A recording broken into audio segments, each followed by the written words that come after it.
Everybody thinks that to be a good attorney, you need to be good at arguing. That's not a good way to go about business in the long run. Everybody wants to have this like work-life balance and stuff along those lines. Like, dude, go have work-life balance. And you get those rare exceptions on Instagram of, I work 10 hours a week and I make $100,000 a week. That's super cool, but that's not 99% of the population. And it's like discipline and all that. Like going into that, what kept you on pace and to not give up and like what can someone learn from that? You need to write down your goals and then you need to figure out how to work backward. I think there's a pro and a con for the success we've had. The pro is we're super obsessed with what we do. The con is we're super obsessed with what we do. Nobody cares about some stupid car accident ad with, if you don't treat Florida in 14 days, you may lose your benefit. Nobody cares about that crap. You could be the smartest attorney in the world, but if you're not approachable, conversational, and likable, you're never going to get any clients, so who cares?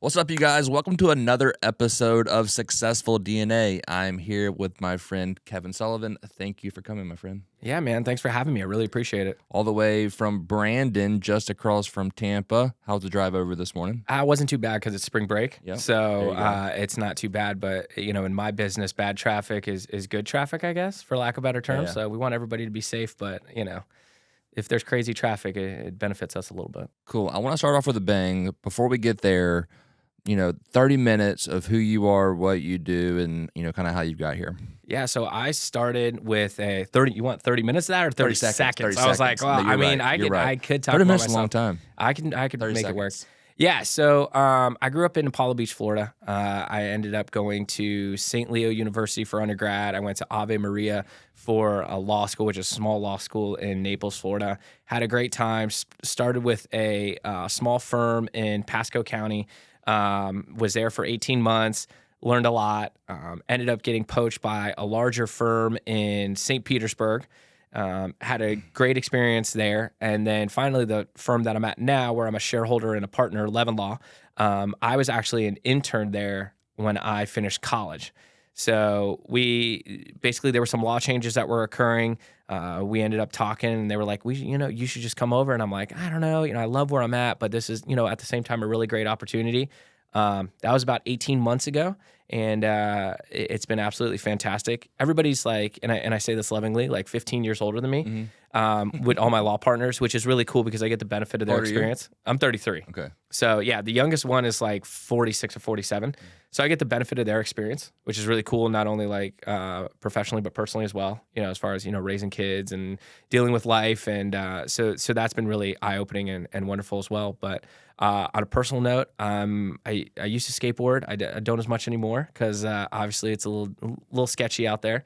Love paintball, love cars, go to a lot of car shows, exotic cars, and then spending time with my beautiful wife, Christina, and my two kids, Kevin 3 and Emma Grace. Cool. So yeah, pretty she's simple. 6 months. She was just born. Yeah. She was now 4-ish months. So I think November 14th. My wife's gonna yell at me if I got that wrong. Yeah. And then my son's 3.5, and he's a Looney Tune, so he just goes, which is fun. Cool. Well, let's start with this. Almost $30 million recovered for your clients. In that $30 million, what's the craziest story you got? God, craziest story that I got. I think I can't go, obviously with confidentiality, I can't go into any super specific stories. I think the coolest thing is that I get to know a lot of my clients, and I think that's why I get return clients and have had a lot of success that way, and very thankful for that. But it's what they end up doing with the settlement funds as far as, how it changes their life. So like people have bought houses, people have bought cars. I mean, people have done a lot of really kind of life-changing things. And it's really cool to be able to help these people that have been through such a hard time in their life. So not any specific stories, but I've had a lot of wins where I've been able to do a lot of great things for great people. Yeah. And you've met a lot of people, and you've worked with a lot of people, some successful, some not successful, some that have been successful, then may have gone more towards the not successful. Like being the podcast, let's dive in a little bit on being successful DNA. And maybe it's you or your partner or people you've worked with in the past. What are some key traits you've seen in them or yourself that you think make them stand out into the difference in their success? I think the biggest thing it comes down to, I could name a lot of smaller factors. The biggest thing is urgency. That's the biggest thing, urgency and decision making is being able to, pull the trigger, for lack of better terms, and make things happen. So with me, and there's a difference between urgency and the world being on fire. So you need to stay calm, cool, and collected. But urgency, you need to, when people call, I answer the phone. Everybody has my cell phone number. I go through, I don't work a 9 to 5. I start when I wake up at, 5:30 in the morning, I check emails, sometimes a little earlier if I can't sleep that night. And I go until the day's done. I've showed up plenty of times because I have things on my mind I've showed up at the office at 3:00 in the morning. I don't care. I don't have like I said, a 9 to 5. So it's, going until the job is getting done and acting with a certain amount of urgency. People are so afraid of facing problems these days. They're like, so concerned or think they can, fix it without somebody knowing or whatever. Like, just face things head on and do it quickly. So, Yeah, I agree. I think, with our success, like everybody has good ideas. Like everybody has an imagination and everybody has good ideas. But who's willing to like take the urgency and the action and execute that idea has been huge. Like going into that, like what are some execution tips you have for people and some actionable like execution tips that you've learned from others? One of the things I said, and I have to look at the hashtag that I used to the theme of 2025. It come to mind. It was relentless execution, and that was the theme that I wanted for 2025. Is to, you need to write down your goals, and then you need to figure out how to work backward. And I think that's what a lot of people forget about. It's like, hey, I want to do, I want, if you're a realtor, for example, I want to sell 10 houses this year. How are you going to do that? How many do you need to sell a month? How many people do you need to contact? How many, leads do you need to follow? What are good leads? What are bad leads, et cetera? So you need to know your numbers, and then you need to work backward from your goal setting.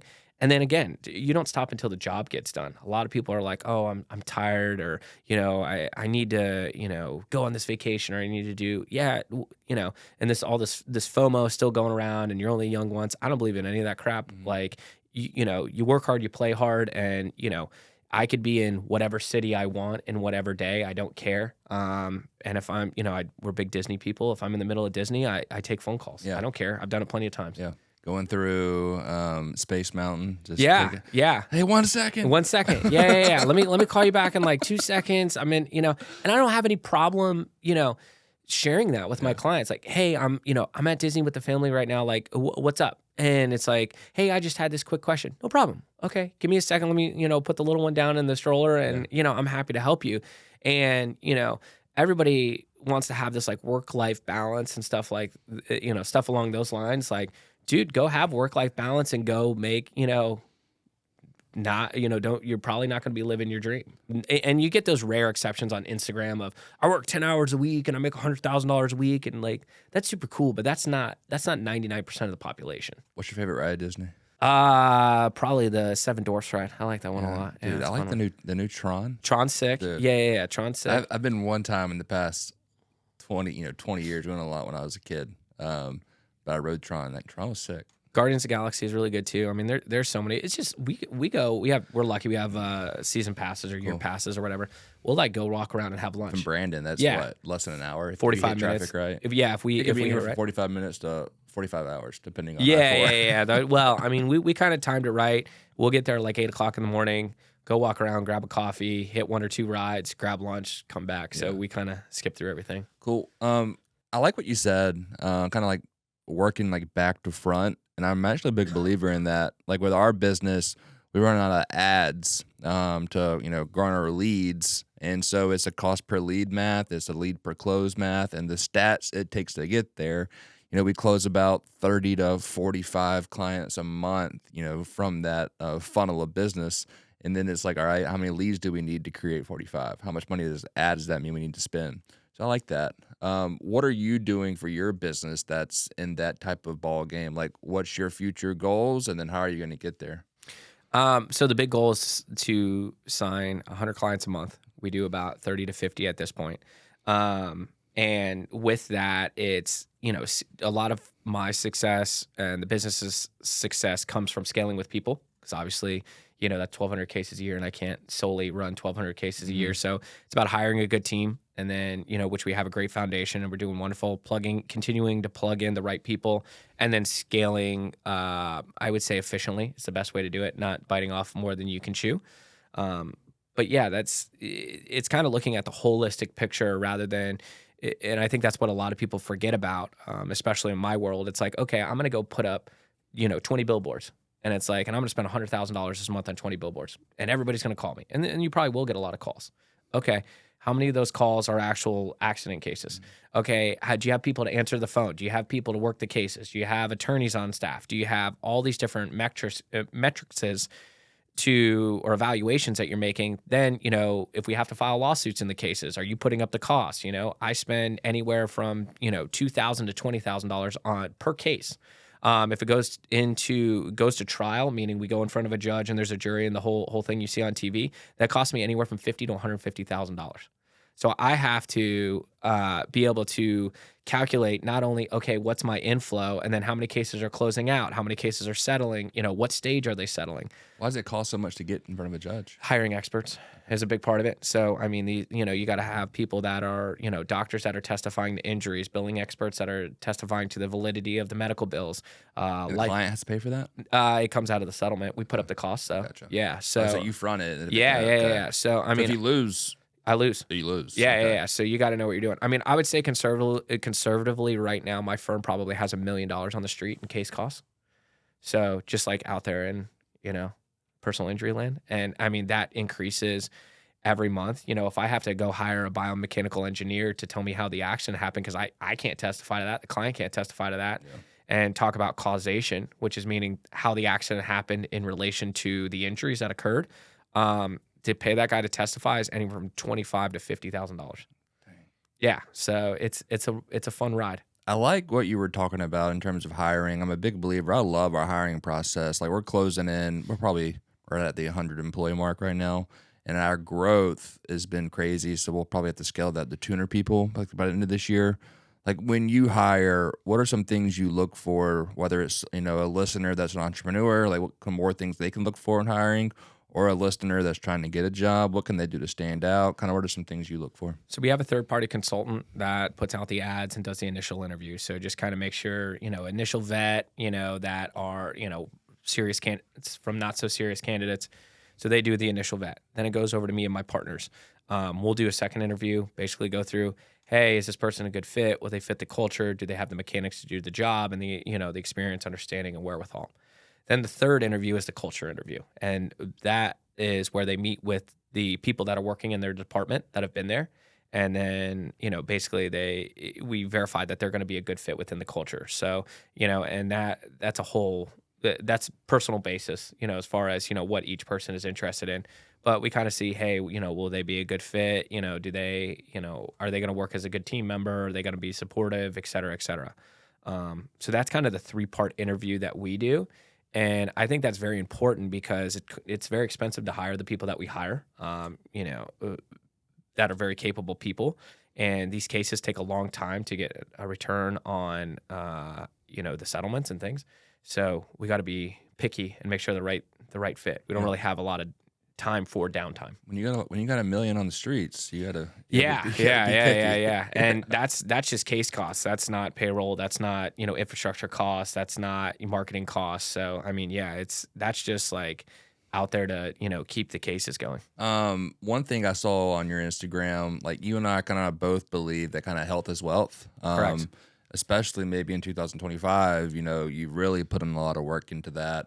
What made you kind of make that, maybe not jump, but like effort into more of a health side of things? Yeah, I mean, I was making more content and I wanted to look good on camera. I mean, obviously, you look great. Yeah, thank you. Yeah. I have a a beautiful wife that was she was finishing up having our second child.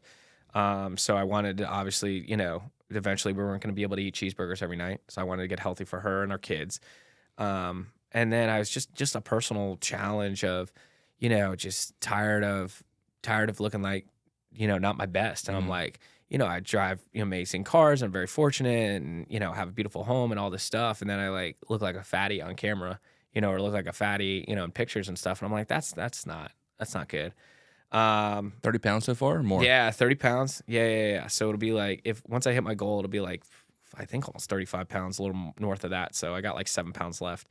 But yeah, no, it's been exciting. And I saw something the other day, which I'm going to remake the video and I'll credit the guy that did it. But it's like, you can have whatever you want, but like if you can't run a mile, you have nothing. Yeah. Like you can go buy whatever, but if you're not physically fit, then Yeah. what do you have? You lack discipline, really. Yeah. And then what wanted you to get there besides that? And then as the journey started, like a lot of people start that journey, right? And then I had everything else. yeah, and it's like discipline and all that. Like going into that, what kept you on pace and to not give up, and like what can someone learn from that? Yeah, I mean, I had everything else. Like that was really the last. I have the cars I want. I have that. The house. We'll probably end up getting a forever home eventually, but not with these interest rates. But I had everything else. Beautiful wife, beautiful family. And health was really the only thing in my life. Like I don't drink, I don't party. Everybody jokes because all my close friends will get me Red Bull for Christmas, rather than like a bottle of wine or anything like that. So, which is horrible for you anyway, but it is good. But yeah, I just like, that was the last box to check. And I was just like, something in me that was like, I need to do this. Like, and then the weight just started coming off and my trainer's awesome. He's a cool dude. I consider him a friend of mine now. And, that's just kept going. What are you doing besides eating? Anything besides eating, right, and exercising? That's about it, really. Yeah. It's funny. I saw a video the other day. It was like, everybody knows how to lose weight. Yeah. You have to eat right and you have to exercise. It's like it's like the easiest thing that we do, and it's so crazy. And then it almost became, we were talking about it before we started the episode, it almost became like therapeutic because it was the 1 hour of the day where I didn't have to necessarily be like on, meaning like business wise. Like I could just go and work out and be with like-minded people that also wanted to get in shape. And so that was cool. Yeah, I think there's a pro and a con for like the success we've had. The pro is we're super obsessed with what we do. The con is we're super obsessed with what we do. Yeah. And so we're constantly thinking about it, can't sleep thinking about it. That's kind of on par with what you were saying. I try and do like some really, as hard as I can make them, like HIIT workouts. Yeah, those are awesome. And the reason I like it is because like it sucks so bad. I can't think about anything else except how bad it sucks. Yeah. So, big car guy. What's a dream car? I have it. I have a Lamborghini. What color is it? I got a green one. Nice. And then like dream car, I love the LaFerrari, but they're like $5 million. So I don't think on these Tampa roads in the business I'm in, I don't think I'll end up getting one of those. But I have a Urus that my wife basically stole from me at this point, so that's kind of what she's driving. I drive her 4Runner, which that thing is a beast. Yeah. And then I just bought my dad a 911 Turbo S. Oh, cool. So that's kind of it for now. I just got my car insurance bill, so we'll take a year off. But I don't know. We'll see what else we end up getting. One of my favorite videos on your Instagram was a 18-wheeler. It looked like going straight, and a fire truck coming on the intersection. Fire truck had a stop sign. Fire truck pulled out. 18-wheeler almost hit it, swerved out. If he would have hit it, whose fault would it have been? You asked that question. I didn't know the answer. I'd have to go back and look at the video. I know what video. So because I posted on YouTube Shorts as well, and it's like, I mean, I think it has like well over 1 million views. So I'll have to go back and look. If you look at the light cycle though, I think somebody had a green, and I think it was the semi truck going through the light. But I would have to double check but then you go through the whole analysis too. I don't think the fire truck had their lights on. So, if they were attending emergency call, then you get to fight that out. So, there's a lot of, I've seen cases like that. They're very interesting, very fact intensive. When you get into like some of the more higher pressure cases, like we all at some point in our businesses, not really me, we're managing Airbnbs, we're not doing anything crazy. How do you handle though, like some of those high level cases when you get in front of a judge and there's some stress possibly? Like, how do you maintain the success you've had through that? Preparation and transparency. I mean, that's it. Like, as long as you're honest with your client, and as long as you're honest with your dealings and things. I mean, I'm not gonna say like it's not stressful or anything like that. But I mean, you develop a rapport with the judges. And if you come prepared and you come across as genuine, you're going to get a good result. It's when you try to be like tricky and nonsensical and that's in anything. That's when you start having issues. So I'm very honest with my clients. I don't have anything to hide. This is what the insurance is. This is what the landscape is. This is what your injuries are. This is what they're offering, and then as far as, the litigation side, dealing with, defense attorneys, judges, things like that, and juries, everybody can smell BS. So, I mean, the BS meter these days of the sense of that is, I think, more prevalent than ever. People know when you're genuine and not. And, I think when you're able to deliver properly, I think, that's when you get the best result. So the podcast has nothing to do with, Airbnbs and short-term rental, but our business does. So we have a rather large 6-figure insurance premium for slip and fall accidents at Airbnb properties. And, I should know more about that. So I'm interested to have a conversation about it. Like, what are some things not only as a business owner and a management company, but also owning some properties that we need to have in place to protect ourselves from injuries that could happen at our properties? Inspecting properties is going to be the biggest thing. I mean, just documentation and inspecting the properties, taking photos of the property and things. The biggest issue, it's sadly costs doing a business as well. I don't handle too many of these because a lot of them turn up to being kind of nonsensical. 90% of what I do is mainly auto accidents. But, that's the biggest thing is documentation. A lot of these, like when we go after large department stores and hold them accountable, a lot of it is just lack of following protocols, if you don't have employees walking the, stores and looking to see if, there's liquid on the ground or something's malfunctioning or leaking or whatever, that's what's going to cause you issues at the end of the day. So like with your properties, if you're aware of a sink or a toilet or something like that keeps on leaking, don't just put a Band-Aid on it. Make sure it's properly prepared, and that's going to save you in the long run. And then, like, if someone were to slip and fall, let's say there was a nail up on a board at one of our cabins and they tripped over it and fell and broke their arm, like what's going to happen at that point? What are the steps that usually happens? They'll hire counsel typically if it's something that's severe, and then your insurance company will step in. They'll hire defense counsel if they don't have somebody on staff, and then the case will be 9 times out of 10 they end up getting resolved.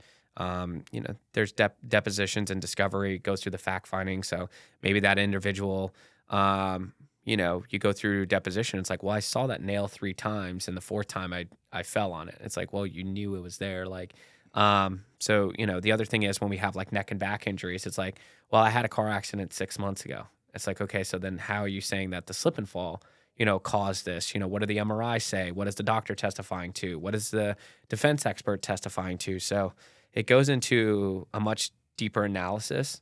Sounds like a lot of money to me. Yeah, I know. But sadly, it's kind of the cost of doing business. Yeah. And like I said, what we do, we get called ambulance chasers and all kinds of names and things like that.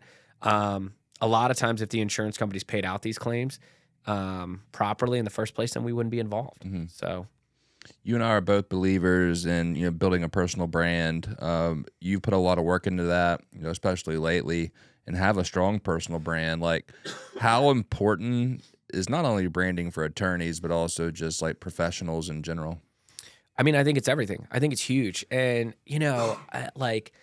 I see the engagement that I've gotten, and this is probably 2 years ago, I really changed like my personal brand. And I was like, I'm doing this for me. I'm not doing this for like the masses. And then that's when I got like the biggest, ROI, I guess, is when I was like, I like cars and I love my family and I'm going to share my personal life. Nobody cares about, and I will say this to all my peers, nobody cares about some stupid car accident ad with, if you don't treat in Florida in 14 days, you may lose your benefit. Nobody cares about that crap. Like, they want to deal with normal people. You know what I mean? They want to deal with somebody that they could talk to, that they could have a conversation with, that they could share with. And I say this all the time in my content and in interviews, you could be the smartest attorney in the world and you can know black letter law down to the T, but if you're not approachable and, conversational and likable, you're never going to get any clients. So who cares? Yeah, I think, I've seen it firsthand with how, and I've probably the main reason that I've put a lot of effort in and, hired Victoria to be a large part of that, to produce the podcast, but also help me out with my personal social media. My business partner, Michael, he has probably like 580,000 on Instagram at this point and like over 1 million on TikTok, and the possibilities that has created for him. Oh, it's amazing. It's been, I mean, without that, our business is 10% of the size it is. Just with the ability to garner organic clients, with not spending money on ads. So now we can do both. We can spend money on ads and have the organic route. How has social media helped your business?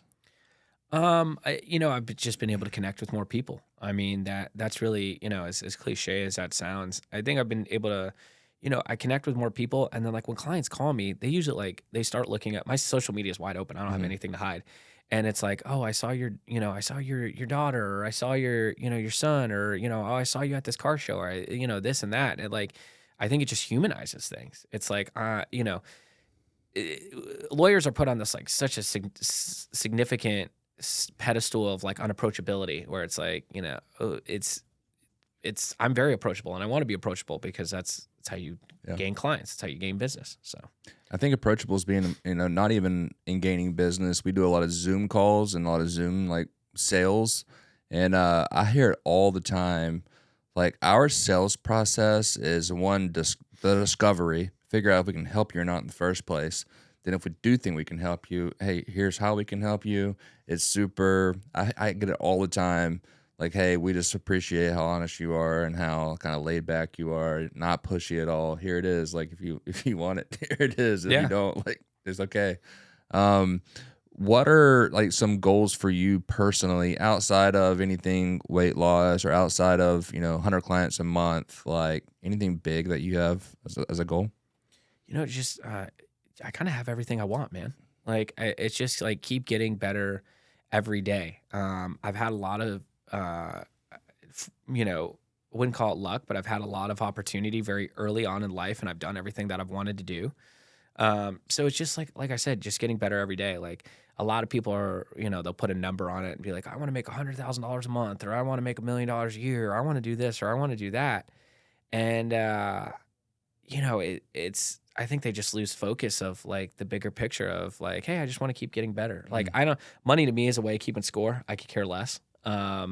So, that's kind of just how I've always operated. And with that mantra, I've been very fortunate to not, count my chickens before they're hatched, for lack of better terms. I don't look at a case as a number. I like care. That. And I actually bring that up sometimes. Like my 5-year-old's like get into an age where he can like, he still doesn't really understand much, but he can kind of understand like, hey, one, win the day.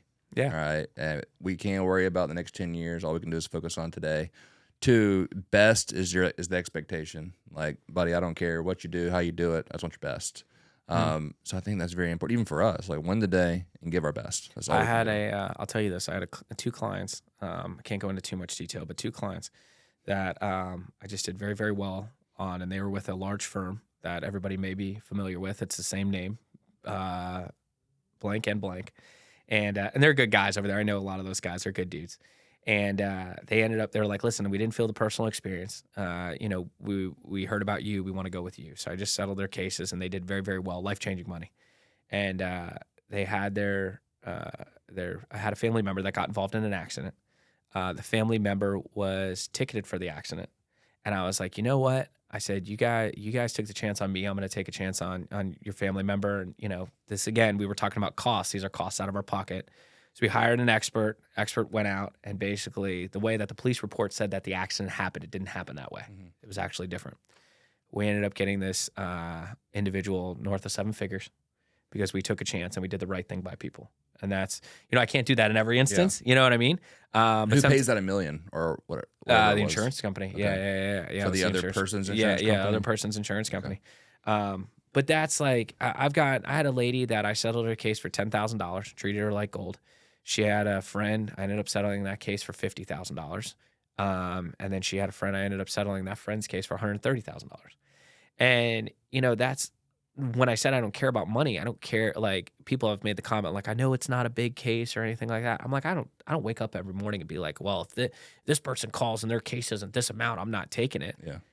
I'm happy to help you. We'll see what we can do as long as it's an auto accident and it is what I do. But I don't look at a case of like, oh, it's a X amount here and then it's an X amount over there. I'm here to maximize every case. I want you to have the best experience possible.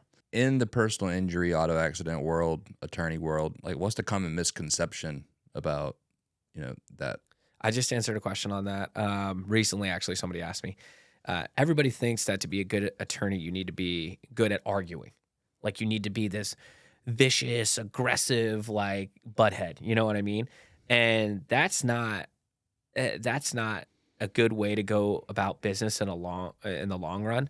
A lot of it is recognizing the situation and know when to negotiate, know when to hold them, and know when to fold them, and being able to kind of read the room and be a good order. That's really what makes a good attorney. Everybody's like, oh, well, I want somebody that's going to fight for me and argue and things like that. You could end up biting off more than you could chew, in the fact of you could end up having somebody argue you into a mess. A lot of us, when we're dealing with, or my firm, when we're dealing with insurance adjusters and defense attorneys and things like that and trying to get cases resolved, it's not an adversarial thing. I'm not trying to be a jerk to you on the phone or anything or in person or whatever. Just trying to articulate my client's position. If we can, get something done and get a case settled, great, benefits the client. If not, we'll go let a jury figure it out. It's not a fight. You know what I mean? The facts are what the facts are. And I tell people the biggest kind of example with this is divorces and family law. Everybody. I want you've seen the Wedding Crashers scene where it's like, I want the frequent flyer miles, and I want this and I want that, and et cetera. All you're doing in those situations is just making your attorney rich. Yeah. Like, you need to take it, and I understand there's a lot of feelings involved and children and things like that. So I apologize if I come across insensitive to that. But every time you fight over something silly, you're just paying your attorney another $400 or $500 an hour. Yeah. You got to have somebody that's able to read the room and is able to articulate the situation well. Yeah. Not just fight till the bitter end. I have the two common thoughts that people have with attorneys. Like, one, our personal business attorney that we work with a lot. The reason I like her so much is because she's like, Elliott, I can go do this, but this is a waste of your money. Yeah. Where most attorneys would be like, yeah, I'll go do it. I've had that conversation. Yeah, I'll go take the $500 an hour or whatever it is. And then we see it a lot on our contracts. Like, all right, let me run it over my attorney. Every attorney is going to mark up a contract. Of course. Because they're going to get paid to do it. I could find, five things wrong, and I don't even do contract law. And so it's like, and I get it. Like, I look over all my contracts personally. I don't even send them to our attorney unless I feel like it's something that she needs to look at. But it's like, I mean, yeah, you go ahead, but you're just wasting your money because all they're going to do is reword what we said in another way, possibly. I tell people don't even hire an attorney if it's less in dispute than $50,000. Mm-hmm. Like, if it's less than $50,000, I just tell people, like, if you want to go blow money and do, and you just have an axe to grind, then go for it. But if it's not at least $50,000 in contention, don't even hire anybody. I have people that call me with small claims issues and stuff like that, friends, and I'm like, go down to the clerk's office. It's like people's court, basically, you can file everything. They'll help you draft everything and just represent yourself pro se, meaning just representing yourself. Because if you get an attorney involved, if it's, like I said, not a certain amount in contention, I mean, you're just throwing your money down the drain. Yeah. What's the best legal advice you've ever gotten? Gosh, best legal advice I've ever gotten. That's a good one. I think the best legal advice, and this is probably through experience rather than somebody directly telling me, is, I'll tell you what the best legal advice actually is. It was by a great trial attorney in St. Petersburg. And he said, you can't want the case more than the client does. And that, when you start getting a sense of that with your attorney, where it's like, we need to do this and we need to do that, and we need to hold them accountable. You need to step back and go, number one, what does that entail? And number two, what's that going to cost? Mm-hmm. Because it's like, I could figure out a lot of ways to hold people accountable, but especially in a civil matter, a contract dispute or something like that. But if you're arguing over 10 grand, and if I tell you it's going to cost 2 years and 20 grand, do you really want to go through that? Or maybe this is just a business experience. So that's the best piece of legal advice I've ever gotten is don't make sure you don't want the case more than the client does. Yeah, and I think emotions come into that so much, and like being able to control your emotions play a huge part. And everybody has that when it first comes up. They're all fired up, and I'll like if it's silly stuff, and I'll call our attorneys like Elliott, sleep on it. I'll wake up next day. Hey, you're right. We're not gonna worry about this. So It's like, I'll tell you about this one. I won't. I'll keep it as 30,000 feet as I can. So I had this case. We go into mediation, and I told the client, I said, listen, I said, your case, it's got some issues, like significant issues. I said, but I'm going to go in there and I'm going to put on the best dog and pony show you've ever seen. I said, I'm going to, rant and rave and probably raise my voice, and it's going to seem a little aggressive. We're going to get the case done. We need to at mediation, just so you know. So don't, I was preparing her expectations, and I was saying, just because I'm saying this in my opening, don't expect this to be the result at the end. This is just me, posturing and stuff. So I go in and do my opening, and then the defense does their opening, and they said, we're going to file a motion to dismiss, and we're going to file this, and we're going to file that. And I'm like, so I go and I get a rebuttal at the end. And I said, hey, we can just end this right now. I said, if you want to file whatever you want to file, I could care less. I got a whole crop of associates here. They got nothing but time. Let's rock and roll. And everybody's like, whoa, whoa, whoa. And I'm like, nah, if you want to start out, the mediation like this and make all these empty threats and all this nonsense because you want to oppress your adjuster, you can do that. And we can just end this right now. File whatever you want to file. And everybody's like, oh, so I go and so the mediator's like, okay, let's go into it was via Zoom, separate virtual rooms. It's getting a little intense and all this. And I said, listen, everybody really needs to think about the next steps that they make. And I just was quiet. And then everybody went into separate rooms. So the mediator goes and puts my client in one virtual room and puts me in another virtual room. And it's a great mediator. And he goes, Kevin, are you really going to blow this up right now? The client's got, this case got some issues and stuff like that you guys really need to think about. And I go, I know that. I said, they don't know that. I said, of course I know what's going on. But how many of these have we done together? And he goes, man, I had the mediator going. He goes, you really had me going. I thought you were just going to blow this up in it. I was like, no, man. Client's on board. We need to get this case done today, but I'm not going to come in and look weak. And we ended up getting the case done. Client got a fantastic result. Very, very happy. But, it's knowing the room and knowing your audience at the end of the day and knowing how hard you need to push. As we start closing up, if you could give, 18-year-old Kevin advice, what would that advice be? Meet as many people as you can and don't listen to what anybody says. There's so many, first of all, I've put this better in the past, but your connections are, your network. It's your network is your net worth. Yeah. And I absolutely believe that. I've met some incredible people in my life that have really projected me and been able to help me a lot. So that's number one. Number two is there's going to be so many people telling you, oh, you can't do this and you can't do that. You need to do this and you need to do that.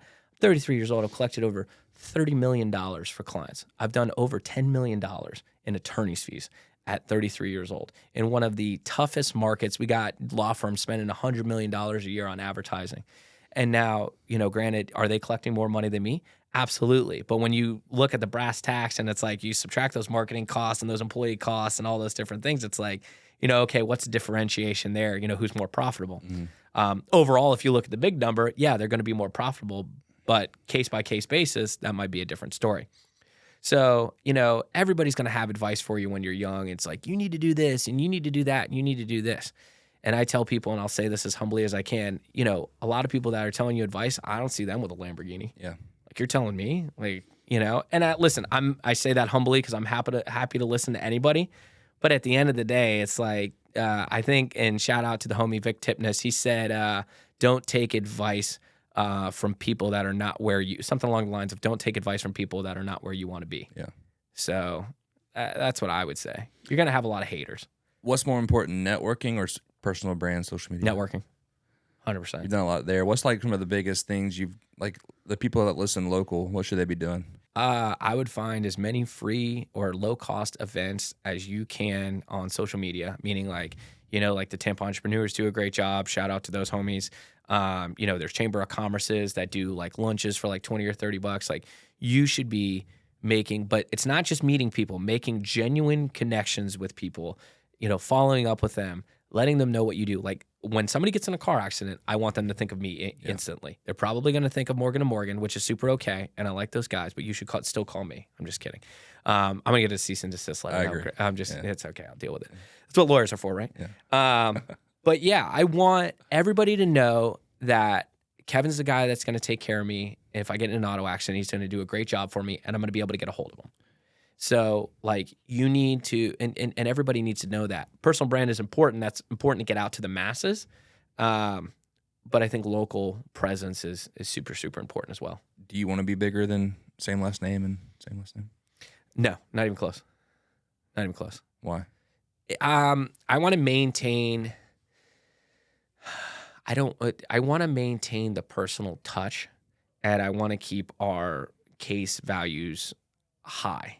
And our results high, meaning they are just a massive conglomerate, and nothing bad. I mean, different strokes for different folks and stuff like that. Not saying anything, but I think that model it's just different than I want to be a part of. Like I said it the other day. The day that I can't hear a client's feedback and complain at me, or be frustrated with the process, and not with me, but the process or how it's going. And the day I get frustrated with that is the day I should hang it up. Like, they have investors, or is it just them? They had this guy Reuven, I believe his name was, that like bought a part or something, and I think they just ended up buying him back out or something. I don't know the logistics, so don't quote me. They're spending it'll be in my cease. Yeah, it'll be in my cease and desist letter when I get that wrong. But no, I mean, they've done a great job of branding.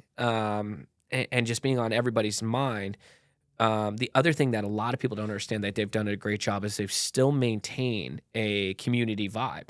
Like when the storms happened, they rolled out buses and were like giving out food and bottles of water, cases of water, and stuff like that. And a lot of people don't see that unless they're in the local community, And then now I follow what they're doing, because I mean they're the GOAT, really. Mm-hmm. And they're partnering with sports teams now and college teams, and getting in getting involved in the local community. And I think they're doing an amazing job? Yes. Is it something that I want to do? Probably not. Yeah. Well, cool, man. Well, thanks for coming, guys. You heard it here first. If you get in a car accident, call Kevin. That's right. You're big on Instagram. You have your own podcast. Where else? Or what are those, and where else should people? Yeah, so it's Not an Accident Podcast is my podcast, and then Instagram is really the best place to follow along with my life and my antics, and that's probably the best. Cool. So. All right, well, you heard it here first. Follow Kevin on Instagram. Listen to his podcast. Season 2's coming out, and did I see that in like May or something? Yeah, we're trying to get that out in May. So it just got crazy during the holidays. I mean, it's hard to do this consistently. We did 15 episodes, and it's lining up with everybody's schedule. Mm-hmm. And then I try to do it like you do too. Like I try to learn about the guests. Yeah. Like it's not just like, hey, so tell me about success. Yeah. You know what I mean? It's like I actually try to do some research. I know more about you than probably the average person that doesn't actually know you. That's awesome. Hopefully good things. Yeah. But yeah, so I try to do it the right way, which the background check came back clean. So okay, cool. News. Yeah. So that got scrubbed. They did a good job for me. So I'll make sure to thank my consultant on that. So well, thanks again, bro. Thanks, dude. Appreciate you, brother.